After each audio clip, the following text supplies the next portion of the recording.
Tu veux que je te raconte l'histoire de la revanche des castors ? Ok, mais par contre, moi je raconte mes histoires qu'aux enfants qui se lavent les dents.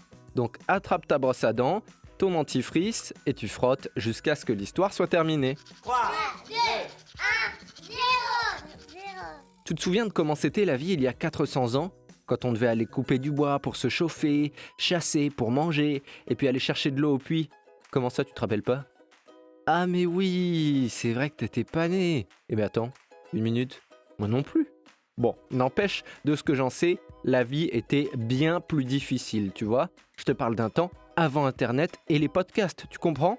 Être un enfant, ça voulait dire pour un garçon aller travailler au champ, à l'usine ou dans les mines. Et travailler à la maison quand on était une fille, se marier très jeune sans pouvoir sortir et s'amuser avec les copains.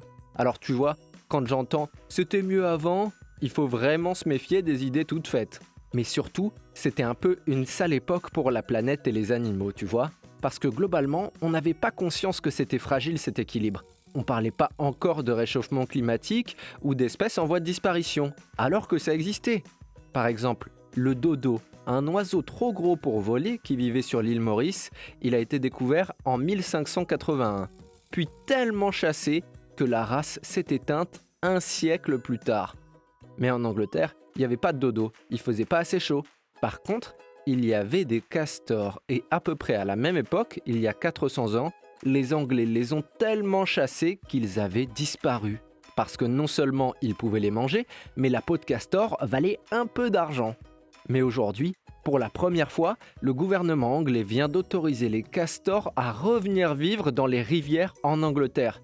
Bon, bien sûr, les castors, ils n'attendaient pas une autorisation tamponnée, ils savent même pas lire.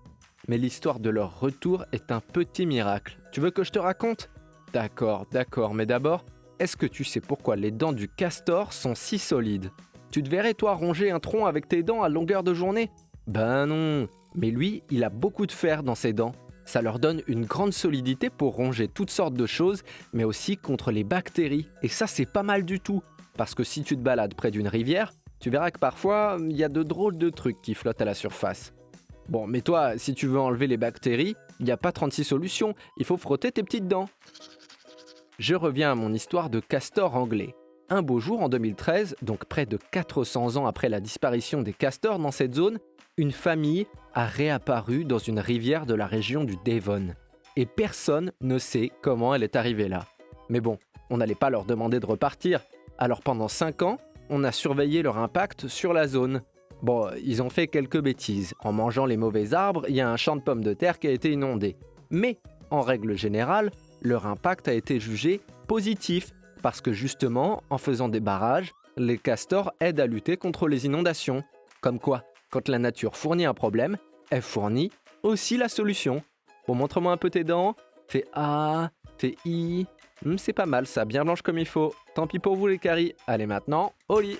Je vais pas aller me coucher. Retrouvez les épisodes des Dents et Dodo sur le site et l'application BFM TV et sur toutes les plateformes de streaming. Si cet épisode vous a plu, n'hésitez pas à lui donner une note, à vous abonner à la playlist et surtout à en parler autour de vous. C'est un podcast BFM TV.